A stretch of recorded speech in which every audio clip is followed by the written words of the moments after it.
All right, guys, welcome back to another episode of the Onside Inside podcast. I'm your host, Corey Tompkins, and today it's episode 16, and it's unlike any of the other ones that we've done before. So today we've got the man, the myth, the guy that's behind the camera, behind the content, our media guy, Nick. He's on this podcast today, so it's going to be one for you guys that have all sort of been sitting in the shadows and asking questions. Nick is about to be asking them on your behalf and, exposing me and, finding a little bit more about myself. So, Nick, thank you for jumping on the podcast. Thanks for having me. So, we thought we'd, not that we were running out of ideas or anything like that, but we thought it was a good point in time, episode 16. We're definitely, we're over the honeymoon stage of it. For you guys that are listening, and I feel like now is a good opportunity for you guys to get a little bit of context about us and a little bit more about Nick and a little bit more about me. So get ready to listen in. And so Nick, tell the listeners a little bit about you, because I'm sure there's a lot of guys out there that are wondering, who does this? And I can tell you guys that are listening, it ain't me. I don't have enough time to be doing this. So just tell the listeners a little bit about yourself and your journey in regards to getting to here, all that sort of stuff. So I'm Nick. I'm the guy who makes Corey the most hated person in the trade community. Yeah. I'll keep it short.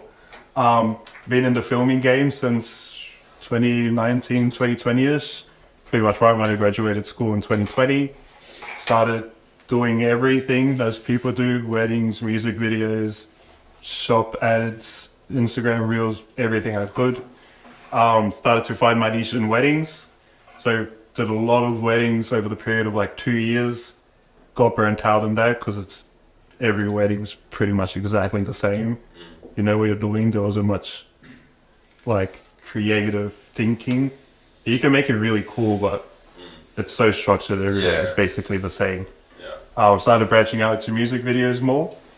It's actually doing well in that, did that for a bit. But artists don't have money. Just keeping it real. Yeah. Unless you're shooting for it's a tough market. It's tough to break into, but when you're at the top of it, that's when you're really making livable coin. Yeah, but it's like, I guess that's like anything, and like everyone always looks at the top 1% and assume that it's the vast majority of it. In reality, the 99.99% of everyone else, it's very tough to make an actual living.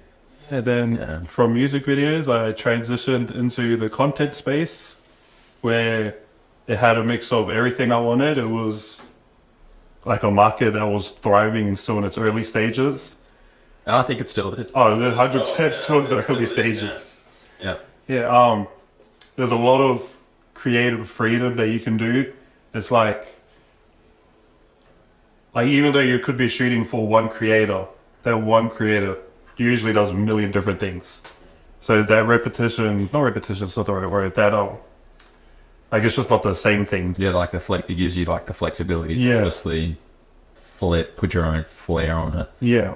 And mold it to what you want. And it to be honest, it's like, as I said to you, Nick's been with us for a while now, but I remember having the conversation with him in the early days, it's been a passion of mine. And it's been one of those things the business had to be at a point for me to be able to, number one, afford to get someone to do it.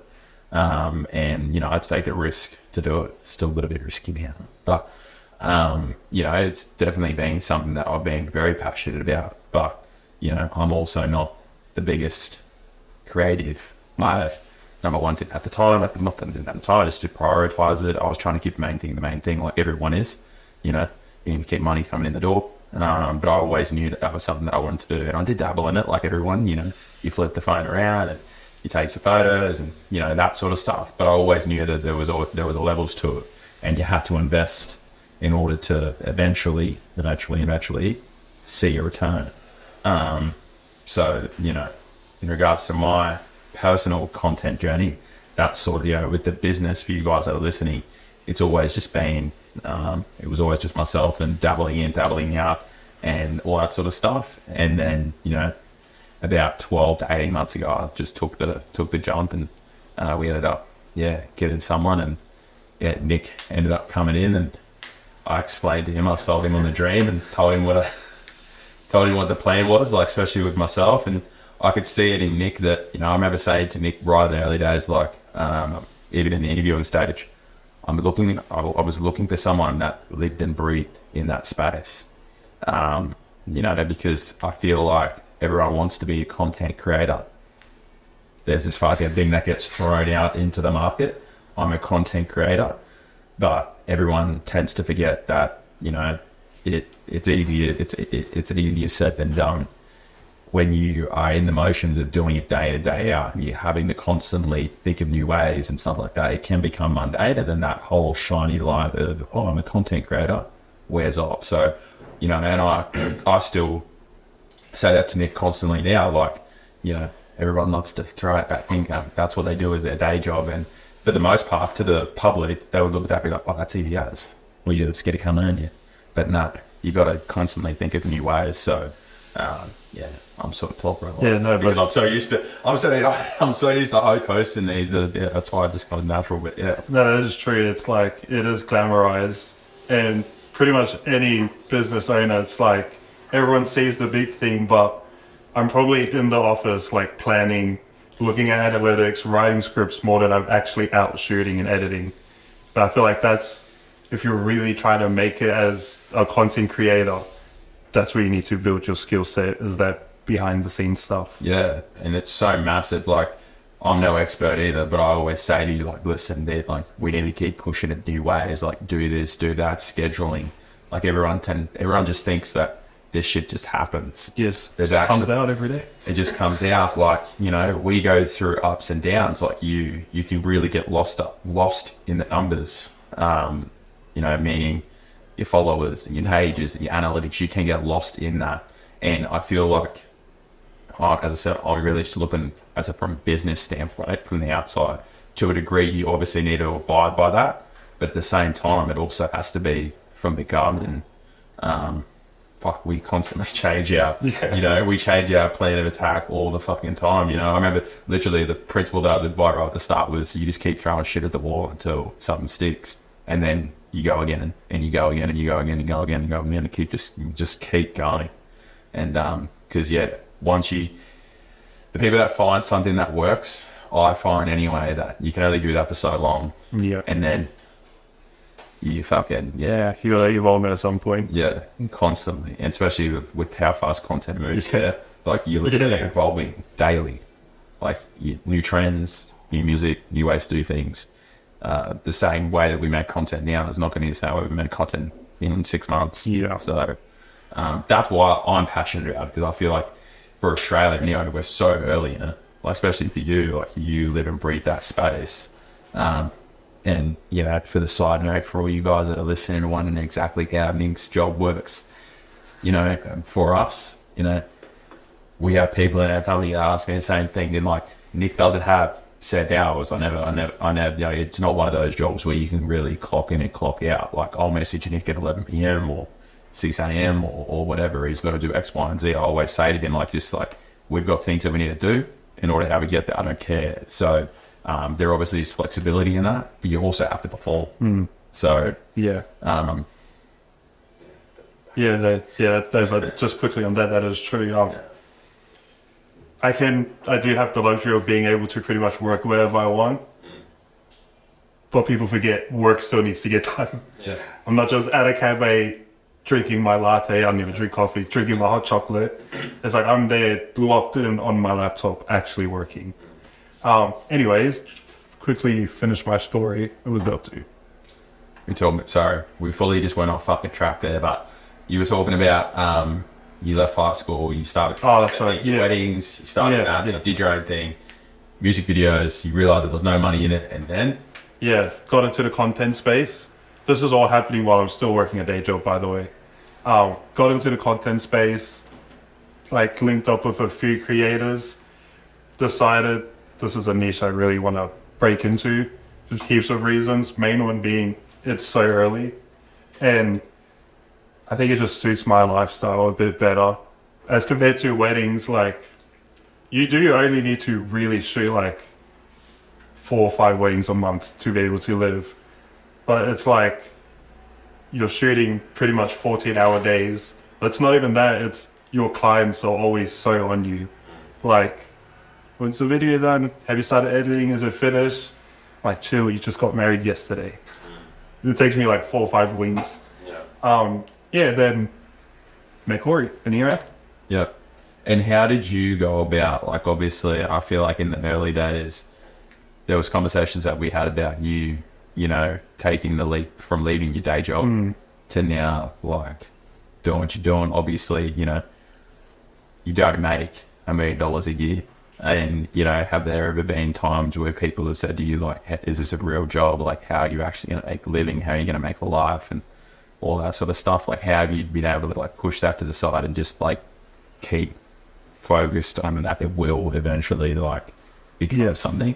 Like, have you drawn inspiration from people that have already done it, or how? Well, that's true. A lot of people still don't understand what I do for work. Yeah. Like my mom's old Samoan lady, doesn't understand social media at all. Yeah. But it's just like, I think what keeps me going is like we are our worst critic, but at the same time, my biggest fear is like an internal fear of like coming to the end of my life. And I'm thinking, like, what if I did take that leap? Yeah. Or like, what if I did do this? Yeah. So I'm like, while I'm still young, healthy, Yeah. there's like, I don't see why I shouldn't take the risk. And what do you, because everyone's asked me, but what do you classify as being a success?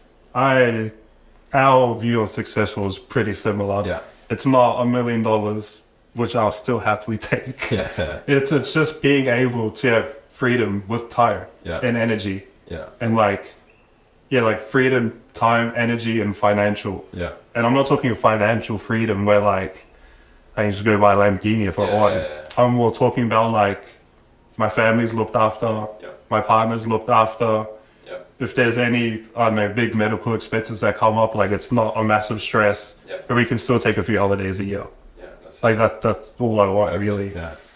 I don't want to be like, even though I love making content, I don't want to be at my desk editing 16 hours every single day. Yeah. Like I still want to be able to take time off and enjoy life. And I feel like you've gone through the highs and the lows of that recently as well. Where you realise that, you know, I think recently, like your fucking calendar was booked, you were doing this, you were doing that, you were still doing dribs and drabs with each of other clients and this, that and the other. I think you said to me that you scaled right back to just niching down the people that you actually felt passionate about, because, you know, you could easily just pick up small gigs here, there and everywhere, do this on a Saturday, this on a Friday. You could rent it to what you want and collect that extra little bit if that's what you wanted. But I feel like you've sort of now just, you know, you're only taking on projects that you're sort of passionate about, and, you know, it'll...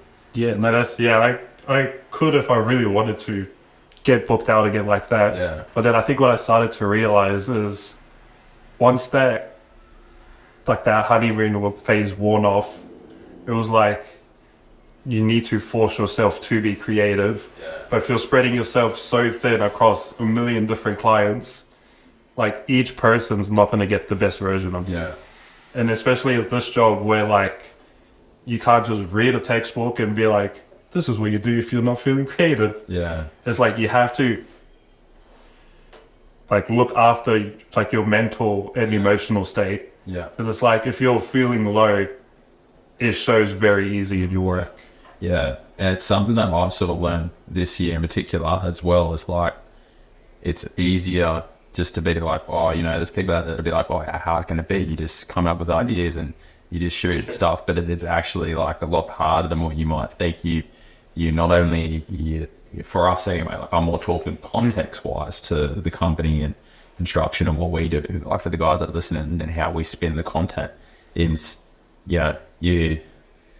it's a lot more, I'm going to say harder. It's just, you've got to be mindful. Number one, there's a lot of things that we talk about, me and Nick on the side about, number one, who are we trying to approach? You know, obviously we don't want to overstep our mark because you don't want to be stepping into territory that you can never come back from, because at the end of the day, that will affect your brand in the long run. So there is a fine line between all this. And I remember saying to Nick right in the early days, like, it is going to take time for him to know like, and there's processes and stuff that we've put in place now for the podcast and how we come up with content and that. But it is going to take time for him to know me, for him to know the company, the boys, and all that sort of stuff. So, you know, and then constantly, every time you come up with a new idea, you have to think about it a little bit and go, okay, well, how am I going to spin this to cover across? And some forms of content we put out there are leaning more one way than the other. But at the end of the day, it all reverts back to brand. And, you know, you want to be touching all arms. You want to be getting on brand, reaching out to the demographic that you want. You want to be creating something that is, you know, what was the saying that I came up with the other day? Like, you want it to be almost like a point of topic. You want people to have an opinionated topic about it. So when they get in on it, and that's how you get the engagement, is, you know, because you can only be, you can shoot montages, stacking up and photos or whatever. But, you know, something that we've learned anyway is that for them, you know, just a little insider tip for you guys that are listening that are in construction, you want to work out ways to build your brand, is you need to really just think about ways that you can create content that is opinionated. So, you know, enabling the viewer to share their opinion, because tradies allow you to share their opinion. Yeah, tradies are like keyboard warrior kings. You know, they're not like office people. They're not shy to jump on there and speak their mind. We personally, we love it. But so tradies, they're like, this isn't in a disrespectful or disrespectful way. It's just how it is. They're like the most opinionated people I've met. So we play on that. Just obviously context as well. Nick has brothers that are on it. Yeah, I've never been in construction, but I'm 3 older brothers. We all are, and it's like, I think that's where the art really comes in.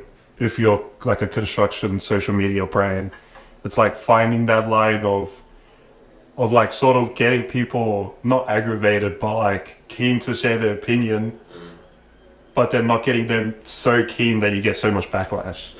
And I think, like, just touching on this is like a really good topic as well, is because there's a lot of like, we both know there's a lot of construction companies out there that have fucking figured it, made it on social media. That their social media has enabled them to build successful, massive brands in Australia anyway. And you know, those guys that jumped in 2018, 2017, they were doing those forms of content montages, this, that, and the other.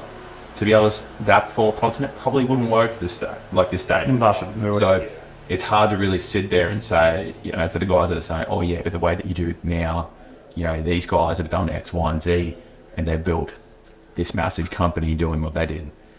Where in reality, you know, the form of content they were doing back then would not be relevant, would not hit as hard as it would hit now. They were on top, they were on trend, well ahead of the curveball back then.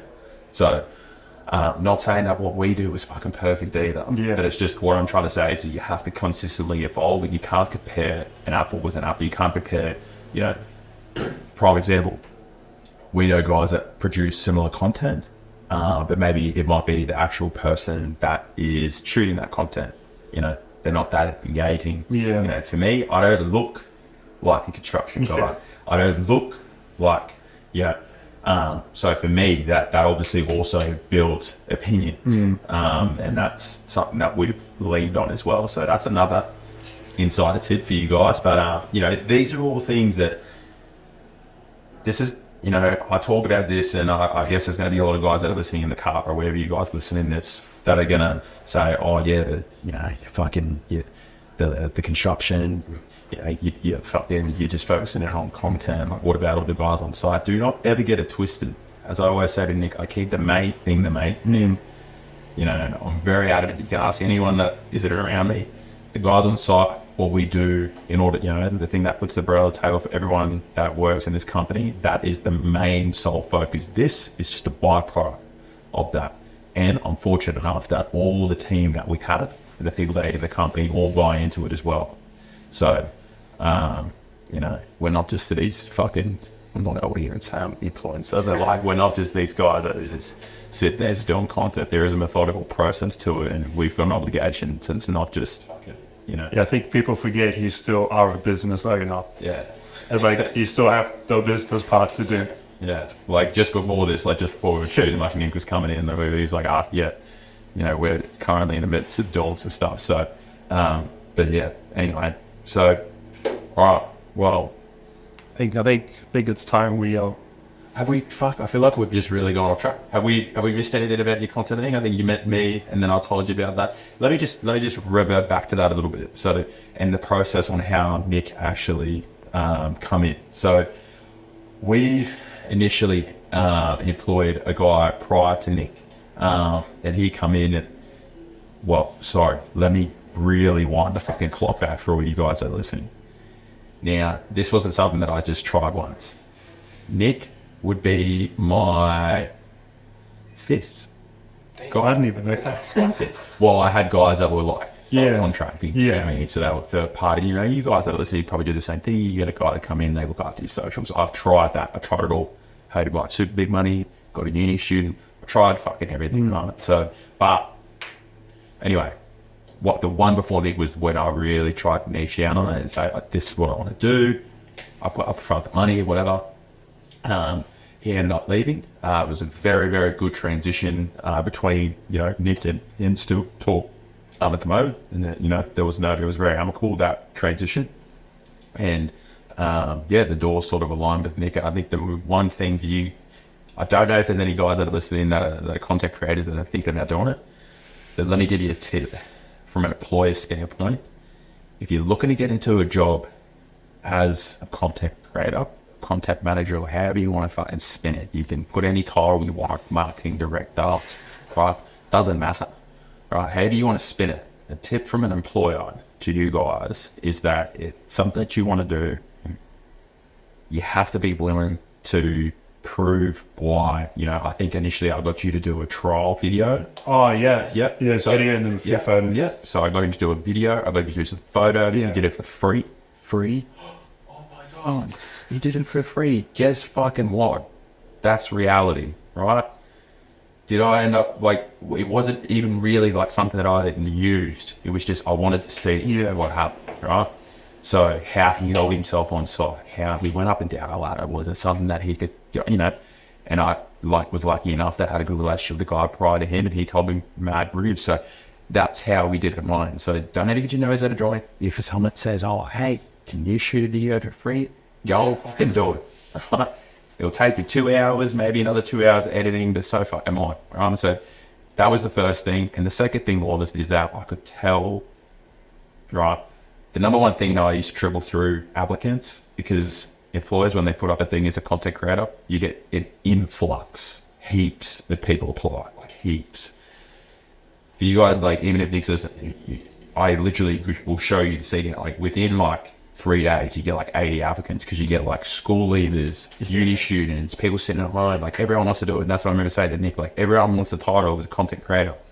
And yeah, I remember, so social media, I jumped on his socials and I could see that he was already living and breathing that space. That was a main point for me as well, was I wanted to see that. So if you don't do things for free, if you don't want to do that and you're not already active on socials with decent content, you know, good luck. Yeah. Good luck. Yeah. You know, don't rely on a website, because No. I didn't even care. If Nick had a fucking flat of his website but he had no socials, I would have been like, no.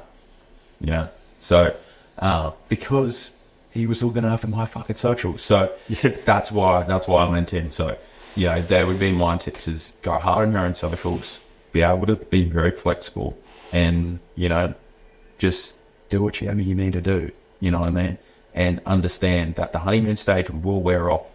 You know, it will wear off, and it is up to you, only you, to be creative in that space. You have to be in that fucking space. I remember saying to Nick, look at construct, like, be in that space, go and follow a shit ton of people, keep scrolling. I don't care if he needs to sit on his phone for 4 hours, literally just dive in. That's his job, is to be in that space. So, yeah, that's my tips for you guys. That, yeah, I don't know if there's any content creators listening, but if you guys are thinking about actually trying to, you know, you fucking around, matter like Nick was, where you got a full-time job, but you currently just doing it on the side and want to take that jump, whether it's construction or whatever, you can apply the same thing. So, Yeah. Also, quickly, I think if you are going down this path, like more on the mental state side, it's like you got to be responsible for yourself. It's like you have to be able to manage your own time effectively. Yeah. You have to make sure you're hitting all these points. And like you also have to come up with those points sometime and like hold yourself to your own standard. Yeah. Because it's like Corey has his own job to do. So if I'm not doing my job properly, it'll fall back on you, which will then fall back on the rest of the business. Yeah. So, and these have been things, obviously, process and systems that we've implemented over time. It's not just a fucking flight the hit thing. I've put things in motion with Nick and saying like, listen, this is your responsibility. This is what I want you to do. The questionnaire, the directions, the communication style, how we do it. Breathe the reach outs and all that sort of stuff. These are things, yes, I do like anyone. Nick's not special. He, like everyone, sometimes need to give him subtle reminders and that. But at the end of the day, it is up to him to hold himself accountable. And I'm no idiot. I will know. Nick knows that I will eventually know. So it's like, and it's the same for any business owner. If you guys that are thinking that, like, don't ever get it twisted. They know.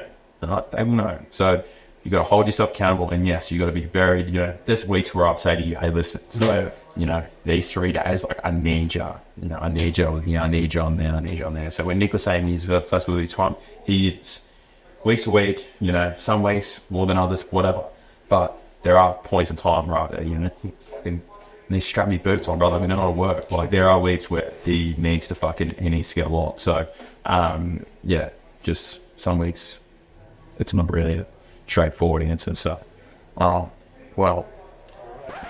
All right, guys, congratulations. You're halfway through this episode. I hope you guys are really enjoying it. But first, I just want to make a special thank you to Ideal Group Australia. Without them, I wouldn't be able to bring this podcast to you. So special thank you. I hope you guys are enjoying it. Buckle in and get ready to listen to the end of this episode. We're going. So, all right.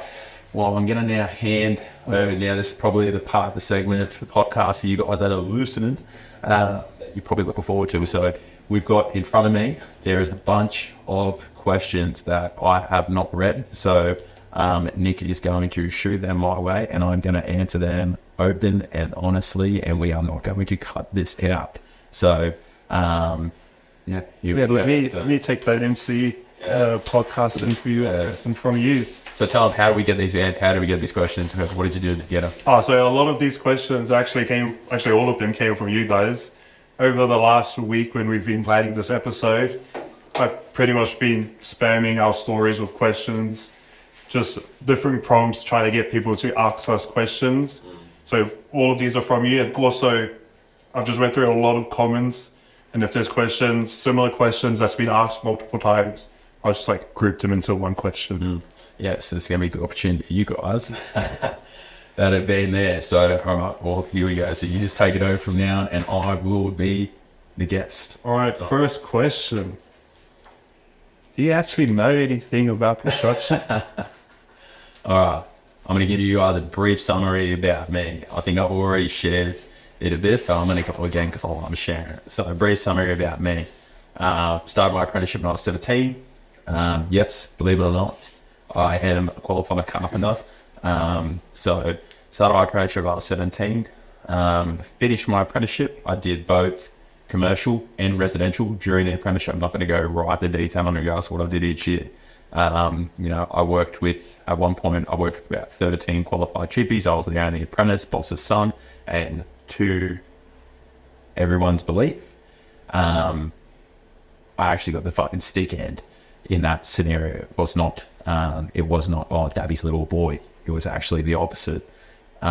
We had apprentices that fucking got a much better deal than him. But anyway, my wife will vouch for that as well. So, finished my apprenticeship. Back into my apprenticeship, as I literally finished my certificate 3, I enrolled myself in a diploma of building construction. At that point in time, yes, for you people that are listening, you did not need a certificate 4. You could go straight into diploma of building construction.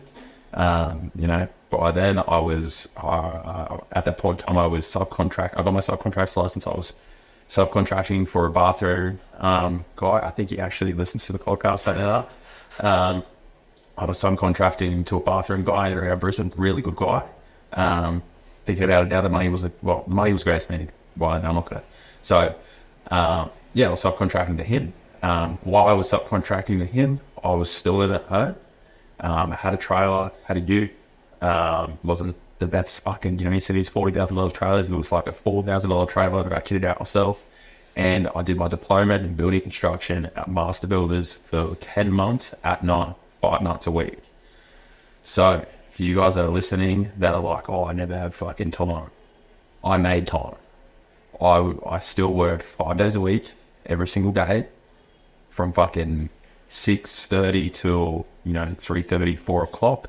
I had enough time to go home, get my shit, go into class. So, and I did that and binged it. I didn't fucking push it back or anything like that. I was tomorrow at 80 at the time as well. So I still had to, keep up that relationship as well. And yeah, so sacrificed a little bit during that period. And yeah, so finished my diploma in building construction.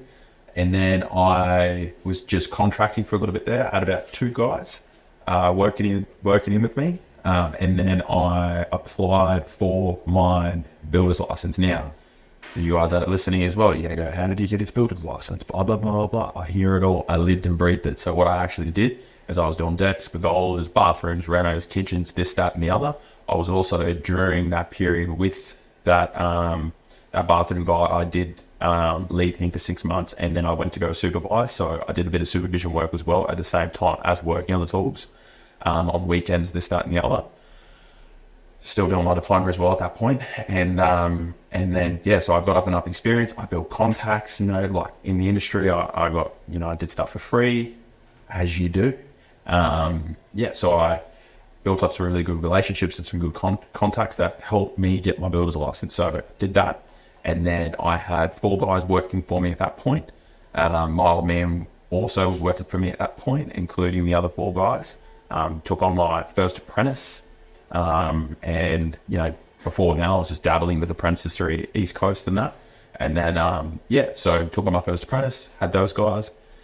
I'm trying to talk real fast to get this question through. So did that. And then, yeah, so back end of that, I basically went down the contractor path after getting my builder's license.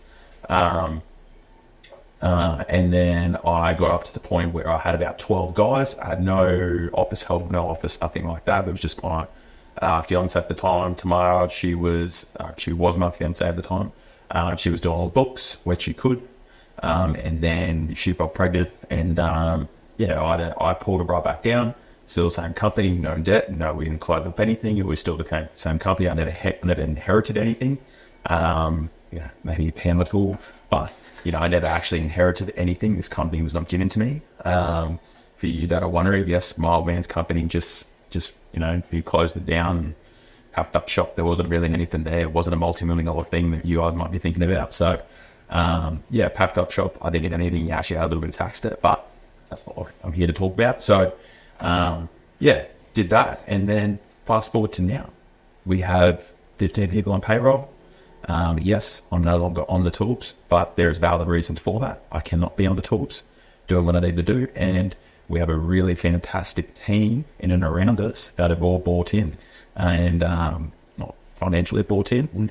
And, they've just invested their time and energy, and they can see where we're going, and they're excited for that and so on. So, obviously I'm skipping a massive amount of things that's happened, but that's the short line of it. So yes, short answer to that is yes, I do have experience on the tools. So I just wanted to give you guys some context in regards to that. Pretty much just answered like 6 questions at once. That's all right. Yeah, ask me anyway. I can elaborate further on that particular one. So just quickly before we move on, I think the biggest thing people can take away from your little spiel there, if you make it a priority, you will have time. So don't sit at home, I don't have time to start to study that, do this, do that. That's it. You know what I mean? There was no real hobbies during that fucking 2-3 year period. I didn't have a hobby, and I still don't really have a fucking hobby. Even though I'd love to find one. Fitness at the moment is probably my hobby, but I wouldn't really classify it as a fucking hobby. I just do that because it helps me do what I need to do with stuff. But yeah, so yeah, it's something you don't have time. You have to fucking make time. Yeah. And yeah, So, and anyways, moving on.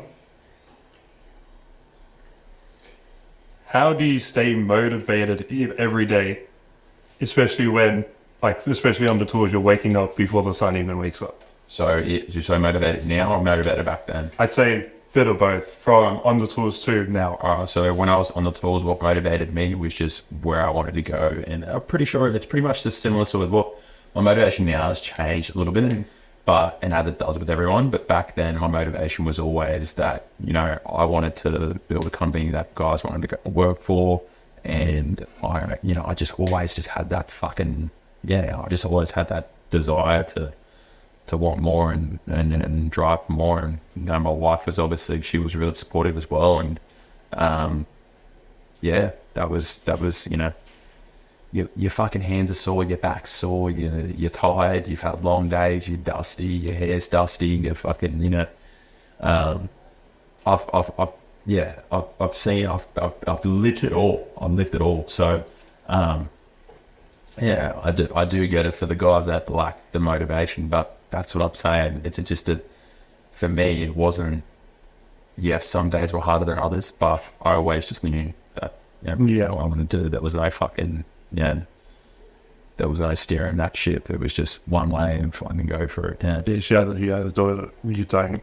That's it. You know, I'd rather be present. Well, that's it. And like, just like touch on that, I'll wrap it up now, but it's just like, like, it's the same thing that I say to apprentices. Doing this trade is not a check in and check out job. You're not doing it for the paycheck. All right. You're doing it for a career-based job, long term. Like, you're in this fucking game for a long time. So, you know, if you want to go and get better money, that you can, and go get that job that you just checked out, that you clock in and clock off, and you do your thing, go and work at Harvey Norman. Go and work at fucking wherever you want to go and work, right? This game of construction, whether you're a carpenter, electrician, or whatever it is, it's a career-based job.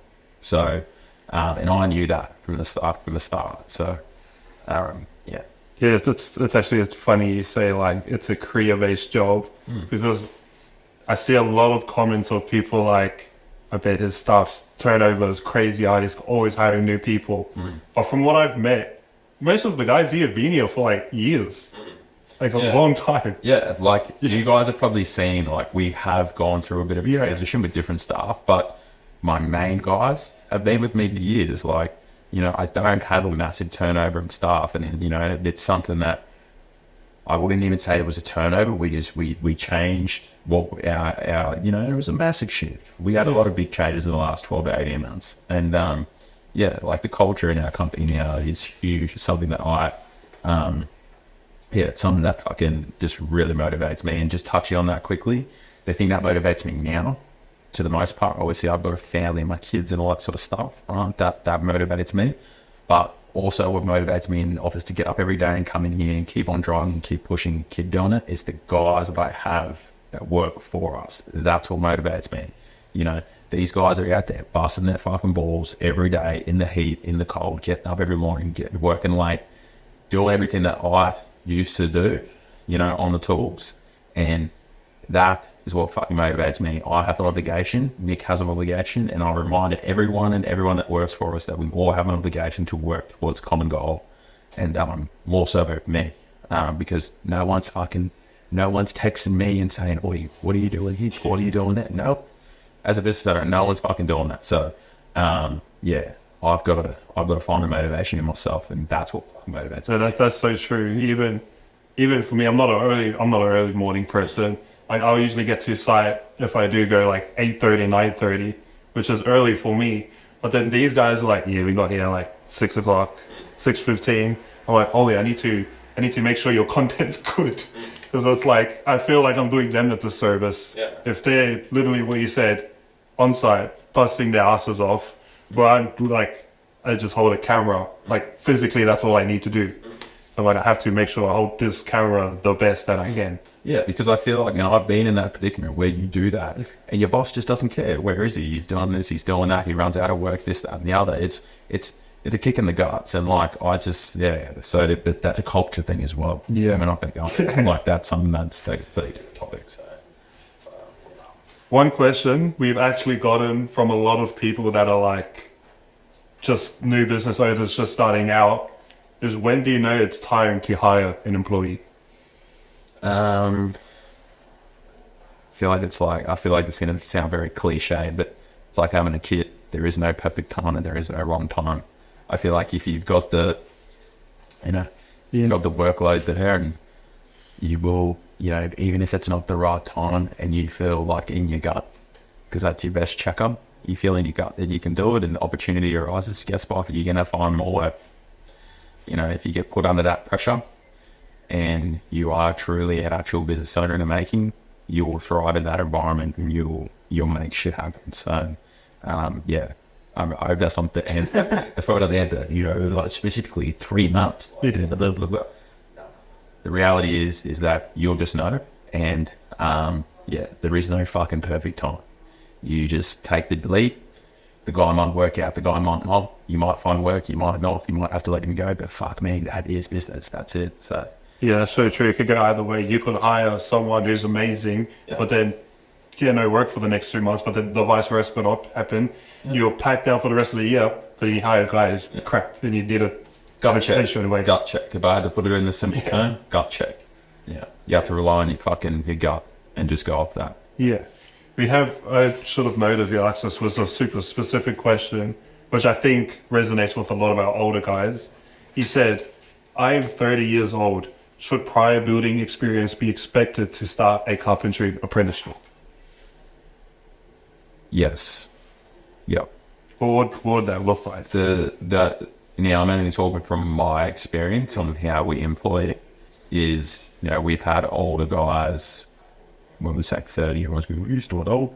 I more mean like old as in like older starting into the trade. That's what I mean.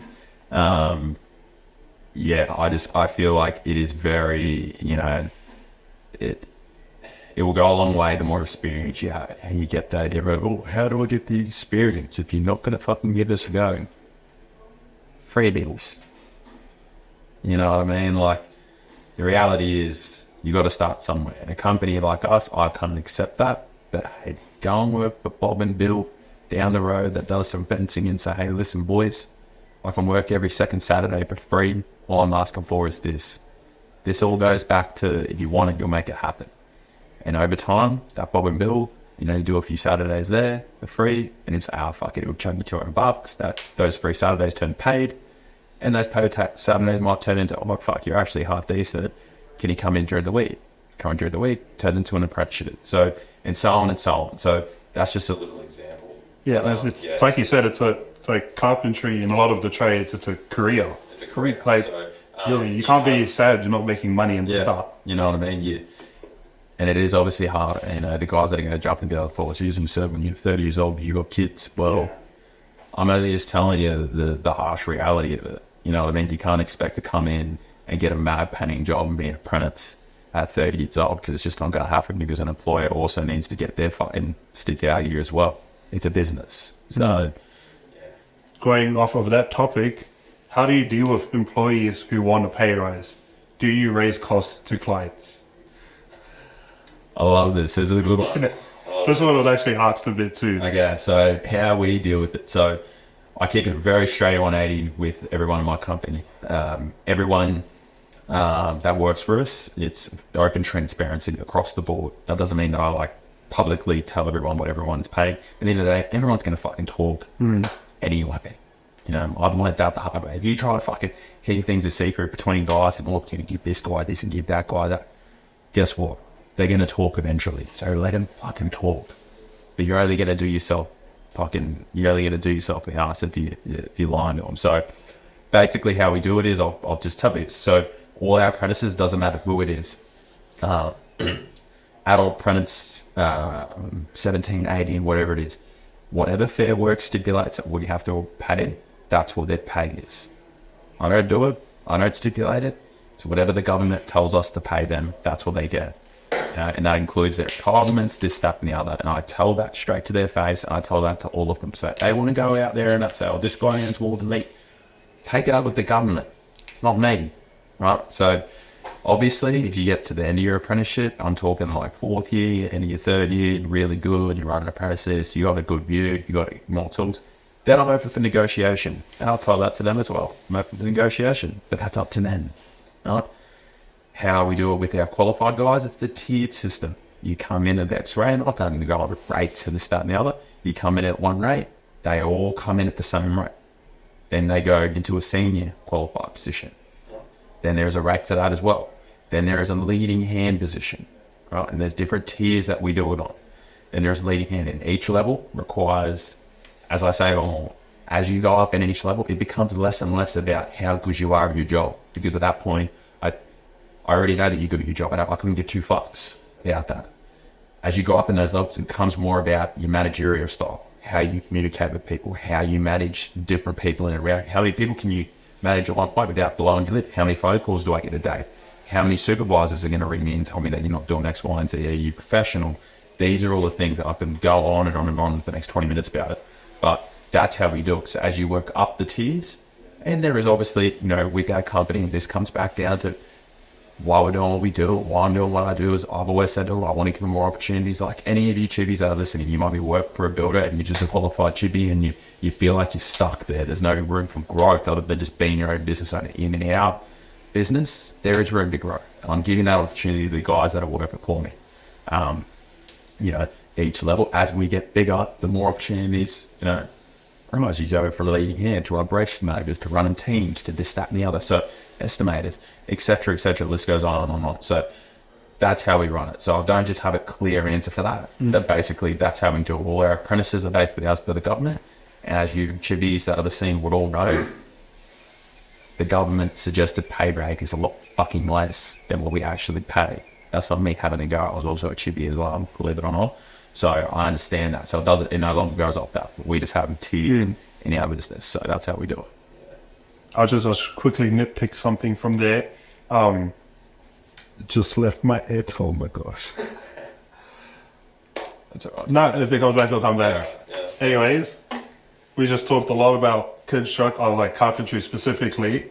If all trades paid the same, what would you do? You mean like what would I do? Like what avenue would I take? Yeah, so say you hadn't started yet, Yep. like started Ideal yet, you're Yep. still qualified, Yep. but then some random law comes out, every tradie makes the same money now. Yeah. Would you still stick as it, or would you want to venture into somewhere else? Oh, that's actually a really good question. Man, you got me. And we'll say it's more than the average carpenter is making right now. Yeah, like it's an average across Yeah. the whole. Yeah. Cool. I feel like what I would do is I would actually probably stay. So you're saying, because I'm just trying to work it out. So you're saying that I'm a qualified carpenter. Yeah. Yeah. I would stay. Just because you already have the experience. Because I already have the experience, and I believe anyway that I don't know. I feel like there's a lot more opportunities and a lot more avenues to go down as a carpenter. Yeah. So if you weren't qualified yet, and Like, you because I would, because I would never go. I wouldn't go back. Like, Yeah, I know guys that that makes have sense, that have done dual apprenticeships and that, and that's fine. Like I know guys that have like jump trades and that, Yeah. and that's fine. But I just feel like it's a waste. So what if you hadn't started your apprenticeship yet, and you're looking to go to one? I don't know. I don't know. Do you guys want to actually hear something funny here? Let me tell you something. I'll give you guys actually a bit of insight into my life. My wife tomorrow will vouch for this as well. If I was not a carpenter, believe it or not, I was actually going to university and doing a degree in counter-terrorism. I wouldn't even know what that would go. Like, would it? Terrorism is like internal border. Oh, I would not guess that. What the heck? So I actually applied. I wasn't smart enough. So that's why I'm chippy bum. I actually applied to like 2 different universities for that degree, and that was something that I was passionate about. And I didn't end up getting it, and the door just opened up to go down the apprenticeship the path with the carpentry, and that's what I am now. So yeah, a little insight for you guys to hear a little bit about my life. So And I'm pretty sure this the same person asks this next question. They ask, if you could start another business knowing what you know now, what would you do and what would you do differently? If I could start another business, what would I do? I would do. Whoa. I would love to say like e-commerce and that, but I just don't. I don't know. I don't have the passion for it, and I feel like it's very lucrative. Not lucrative, but it's like one of those things that everyone's doing, and it's. I don't know. I like service-based businesses like what we do. Like we offer a service, and I feel like, you know, I don't know. I like the feeling, and you know, there's guys that oh yeah, I can turn like a $10 million company and have 4 employees. Like I like employees. I like having an office. I like having that stuff, and. You know, and for me, I don't know. I'd probably just do another service-based business. Yeah. In my head, I imagine you transitioning into like a PT or something. Nah, I like doing fitness and that, but to be honest, it's like a bucket. Yeah. Like it's, you know, my wife would be like, "Boy, you know, this is like," but like the reality is, I don't. Yeah, nah. Like all you need to do is jump on Instagram, and there's everyone's a coach at the moment. You know, Literally You everybody. go down to the Gold Coast, you go into any gym down there, and every single person that's in there is an online coach. So With their camera out making content. yeah, man. Like I don't know. I feel like it's sort of almost over. I feel like there needs to be like this is obviously the business talking now, but I feel like there needs to be a different avenue for that because it's almost overwashed with. Definitely. You know what I mean? Like it's like everyone's got the hack, you what's hard to have, you need nutrition. Like don't get me wrong, people do it successfully, whatever at the moment, but I feel like it can be very overdone. So yeah, I don't know. I'd probably just do another service-based business. If I knew what I knew now and I was starting again, like it would just like it would be a much faster transition. Yeah. Yeah. Oh yeah, that makes sense. Yeah.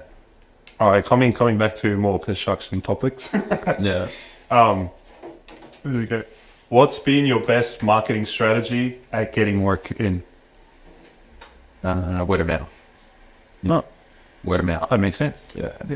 I think the marketing strategy and how we go to the market was always just socials now, obviously, but the best ones that come in are the ones that come to you.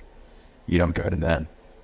Obviously, right at the start in the early days, if you guys are starting out and really want to fucking know how it worked, is we went to Bunnings, me and my wife or girlfriend at the time went to Bunnings. We bought a 24x12, about 8 of them, melamine, cut them in half. We got a big old thick pattern mark from Officeworks. We drilled 2 holes in the fucking top of it with a bit of rope, telecom rope, and we wrote my number and we wrote Carpenter What's Work. And we literally went around, probably 4 suburbs in and around Brisbane, and we put these fucking signs up and tied it in posts. That's what I did. Put my number on it, tied it to post. At this point, I think I only have one apprentice. So this is revert back to the question about whether or not you have an employee. I did it. So, and that was the same thing. I was running out of work. So what I did that. And, you know, some of the phone calls were, can't take your fucking sign away from my house. Some of the other ones were, hey mate, I've got a fence that's broken, this, that and the other. All right, this is well before Marketplace and well before Gumtree and that. And all these fucking community pages that are out now, that it's a lot easier to get in there. This is before all that. So that's what I did. And, you know, I expanded on those contacts. You know, I do a really good job for Billy. Fix his fence. Then he'd say, oh, can you do a bathroom? Yep.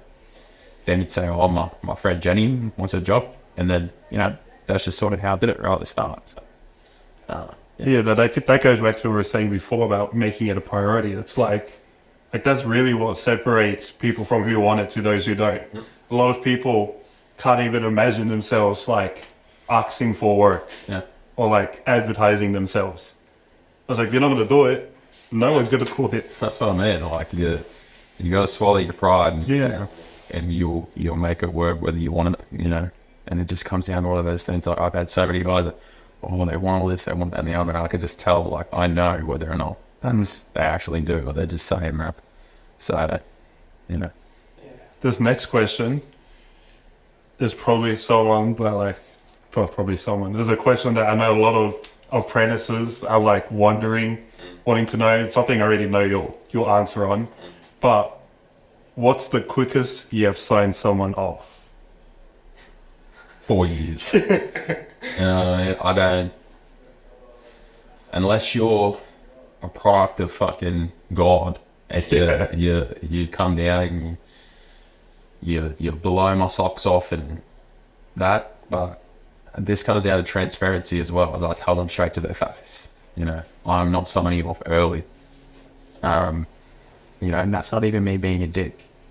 For you guys that are listening, you apprentices that are listening, they're like, oh, but he, you know, oh, yeah, but fucking blah, blah, blah. Let me explain it to you like this. And it's something that I got told in a very early stage where I was an apprentice as well. At the end of the day, it's a business. And an employer has to get something out of you. That's not them being a dick. They also need something out. And what the fuck is the point? You're an apprentice, right? No free handouts in this world. So, as I say to them, listen, put you through your time, pay for your training, you do your job, and then all I expect is for you to stay around and just give back to the next floor of apprentices. Right? That's it. That's all I ask. So why would I get an apprentice for a year and then he get qualified and sign him off? What have I got out of that? Nothing. Absolutely nothing. Right? I've just had this guy just train up with me pay for his training, and then him just leave. Nothing. So, but that all comes down to transparency when you sign someone up as well. You have to be transparent and talk that through as well, just so they know that you're on the same page. You know, and I have guys that come in halfway through their apprenticeship, if they're a second or third year, and I'm the same thing again. You know, they might think that they're, I'm going to get so. You know, only was it, you know, probably 6 months ago, we had a guy that was third or fourth year, and he wanted to get signed off in like 3 months. And I remember saying to him, it's not going to happen. But I said, listen, I'll give you a contract for 12 months. Right? 12 months. Instead of being 12 months, I'll sign you off after those 12 months. Because what I was going to get out of that was I was going to get a guy that was pretty experienced. He had the full kit. And I was going to get him pretty much as a carpenter, right? But for a discounted rate. I was going to pay for the remainder of his training. And then what's he going to get? He was getting his qualification in 12 months. Done. Dusted. So it's a bit of a rocky thing for you guys that are thinking of jumping shit during your apprenticeship. I would recommend it. It's a bit hard because as you get further and further down the line, finishing your apprenticeship, you become more undesirable to the future employers. Yeah, I think what a lot of people, not even just apprentices, like a lot of people fail to realize is even as an employer, you still have to have that exchange of value to your, sorry, as an employee, you still have to have that exchange of value to your employer. It's like, yes, we go to a job and they pay us, but we have to make sure they're getting that money's worth. Like, it has to go back the other way too. Yeah, and I feel like it's the same. As I say to all the guys that we employ, it's the same to me. Yeah. That's what I'm going to do the same thing in my head when I'm working for clients as well. So that's just how the fucking world works. And if there's a break in the link, that's how businesses fail. So, you know, that's why it comes down to culture, being very transparent with the team, the expectations that you set. So, yeah, the short answer to that is 4 years. That's it. I don't have the fucking success story where it's like, oh, 18 months, you know, so, you know, 18 months, no. I feel like you're going to get a lot of hate for that, even though it's supposed to be 4 years. It is what it is.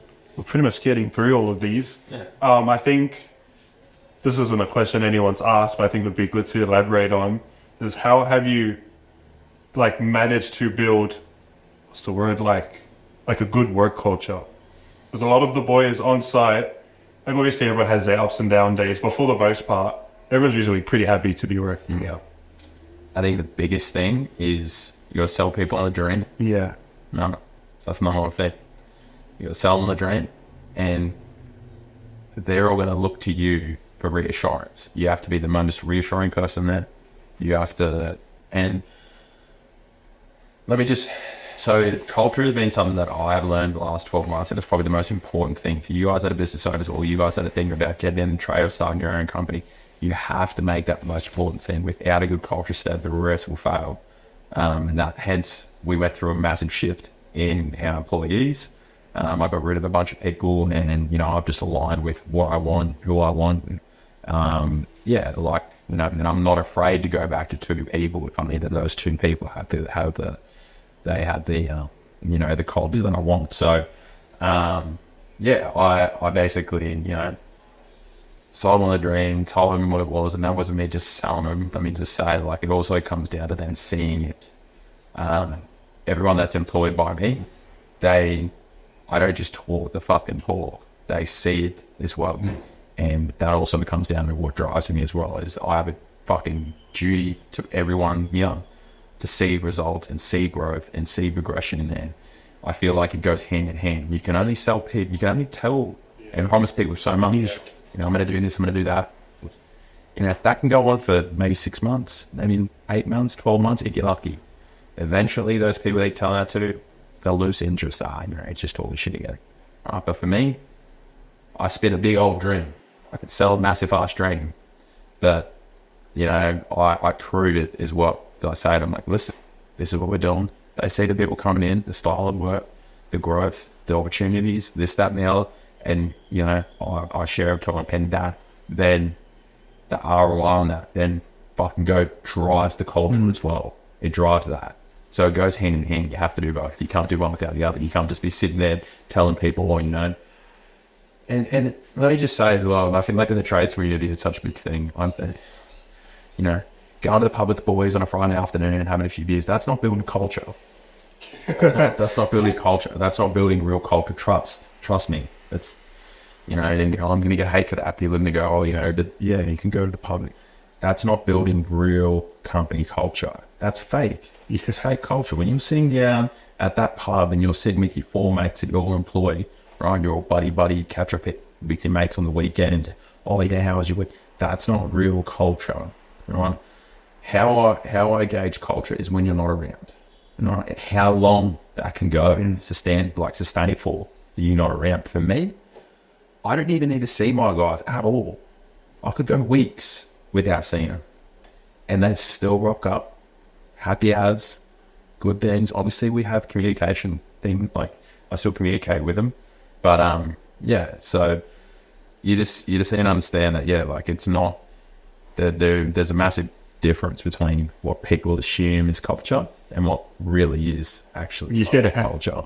And for you guys that have seen our socials and our team days and they all think it's hokey dokey and weird, it works, you know what I mean? Like when you do something awkward and weird with someone, it builds that culture and it builds that team environment and stuff like that, you know what I mean? I don't feel like getting in those environments where there's things between you, meaning alcohol, you know, and that sort of stuff. I don't think that really does it. So, but I think you're right. It does work. And like, I'm not even trying to glaze because I work here. And I've been on site where, you know, they're deep into work and like something's gone wrong. And instead of yelling at each other, they're like, they all know that they're in the crap together. Instead of like, oh, you're the reason this happened, this real Y, X, Y, and Z happened. They're just like, it happened. Then we need to stop complaining and work. And that's usually what they do. That's it. It's not about pointing fingers and yelling and fuck this and fuck that. But it all stems from the leader. You know, what do they say? A fish rots from the head down. So, you know, if the head's fucked, the whole fish is gone. So you, the business owner, is what it all fucking stems from. The culture that you set and what attitude you bring to work, how you want things to run, is how it will all fucking stand. If you yell at your employees, if you prioritize money over culture, if you do all that sort of stuff, that's all going to trickle down to the lowest parts. So, yeah. I'm still learning to that, but you know, it's one of those things. You have to sometimes push profitability, and all these guys that are business owners are. Sometimes you got to push all that shit to the fucking side, right? And focus on what really matters, and the rest of it will look after itself eventually. It will. You come back to profitability and cash flow charts and pipeline fucking management and all that sort of stuff. That's all still very important. But guess what? If you've got all that and you got a shit team and a shit culture, that will fucking destroy it. So, yeah. Yeah, people forget that businesses are made up of humans. And when you're looking after humans, you need to be human to them. Yeah, and that's what I mean by, like, if I could ever go back and start again, knowing what I know now, like, I love service-based businesses, and I feel like it's like it is a people game. And, you know, the skills that I've learned to now, if I could barista up, like, I would speed the process, like, so fast. But it's saying that you've got to walk your own path and learn the fucking hard way. So, All right, I think we've answered most of them. Now, as our last question, what is your favorite smoker snack? All right, this is going to be a very, very controversial one. I don't really have smoker snacks anymore, but my favorite fucking smoker snack was a Chico roll with extra chicken salt, like a disgusting amount of chicken salt. That, and, you know, maybe a coffee. That was like, yeah, that was my fucking go-to. I haven't had a Chico roll in like nearly 2 years. So no, Chico roll with extra chicken salt. Give it a fucking go. And an icebreaker. Yeah. If you smoke over there and comes to site at like 9:30, we get it in the morning. I'm telling you, it's the matter. Yeah. You have that just before you put trusses up. It's sick. Yeah. Yeah, it's sick. I can tell you from experience. No, that's sort of about it. You know what I mean? Yeah. And just reverting back to all these comments and questions and stuff like that, you know, if you guys are listening, I do really appreciate what you guys are doing and getting in on the podcast. I'd love for you guys to share it, tell people about it and really push it. I feel like this is a community that we can really dive deep on, and you know, I wouldn't say that it's untapped because there is a lot of people out there. There are a lot of other different platforms, but hey, you know, for the guys that are on the come up and that sort of stuff, this is a really good platform for us. So, and keep the comments coming, good, bad, ugly. I don't give a fuck. So keep them coming, and yeah, like we'll probably run this back and go again. And Nick will put me in the fucking hot seat again if there's anything else on the top of your head that you want to ask me before we close up shop. You know what I mean? Anything off the top of my head? Oh, here's the funny one. We talked about this like I think last week or something. Do you need to be fit to be a carpenter? All right, here we go. So do you need to be fit to be a carpenter? Short answer, yes. That's going to be a bit, that doesn't mean that you need to be rocking a six-pack, all right? That just means that you need to be fit and able to do the fucking task at hand. If you're 140 kilos and you can't be on your feet all day, it's not the job for you. It's a labor-intensive job, and you're outdoors. It's not like any other fucking job that's out there. I don't care. I do not care. You cannot compare being a carpenter to working in a factory, being a diesel mechanic, being a fucking plasterer, being a tiler. Guess what? We work indoors, outdoors, high, low, in the mud, in the sun, in the rain, on scaffold, not on scaffold. Like, you're bent over, you're reaching up, you're in every position, right? It's, you know, you're not a bricklayer that's just bending over a little bit to lay a course in a bricklayer. Oh, you know, you foxes, you don't know, it's the hardest job in the world, right? I'm not here saying that being a carpenter is the hardest job in the world. There are much harder jobs out there, but it has to be one of the most diverse and labor-intensive jobs with movements and constantly changing environments. And because you could become like job fit. Like if you, let's just say for a scaffolder, for instance, right? If you're a scaffolder, you do that for 6 to 8 months. You know, they're going to jump, oh, you got to be super strong, super fit. Yeah, you do. You do that for 6 to 8 months. By the end of that 6 to 8 months, you'll be like job fit. You'll be able to be strong enough to do what you're going to do, and you'll be able to do it relatively easy, continuously. Right? With a carpenter, it's constantly changing. Right? You got to be comfortable at height. You got to be comfortable to be underneath a house. You know, you don't want to be too big. You don't want to be too small. It's one of those things. So, but yes, short answer to it, yes. For you guys that are listening, you have to be fit to be a carpenter. Yeah, that's funny. That just, like, something just clicked in my head. A lot of these other, like, business owner guests we've interviewed that stepped off the tools, they're like all do CrossFit. Yeah. But like, to make sense. Yeah, it's literally like you, and I said this to my boys when I stopped being on the tools. It was like I had to watch my health because like it's very easy once you're on the tools all the time. Once you jump off, I could easily in 6 months blind to 140 kilos and just fucking like. So it was even more important for me to dial in my health and look after that because it was very easy. I always joke to the guys on site, you go through phases. So when you start your apprenticeship, you super lean, you super skinny, you know what I mean? You're very easy going, blah, blah, blah. You just eat whatever, you know, you work hard all the time, so you're super fit, super skinny. And then as you get like progress through your apprenticeship and you become qualified, you put on a little bit more weight, you know what I mean? You meet a girlfriend, you've got a bit more money, you go out on weekends, you've got the money to buy extra food and whatever. So you put on a few extra kilos, but yet you still be able to do your job. And then, you know, you go through that whole like phase of like, you know, you look at photos of me when I was apprentice and when I was qualified, like I was like, yeah. So yeah, it's funny, but yeah. And I think that wraps up our Q&A. All right.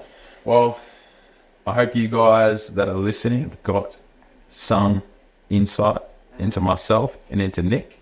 Maybe on the next one, I interview Nick a little bit more, and I ask him. You know, we'll put up a poll for questions for Nick, and we'll make it a little bit more content focused on that podcast. But hey, as long as you guys have a little bit more insight into me, into us, how we do it, and yeah.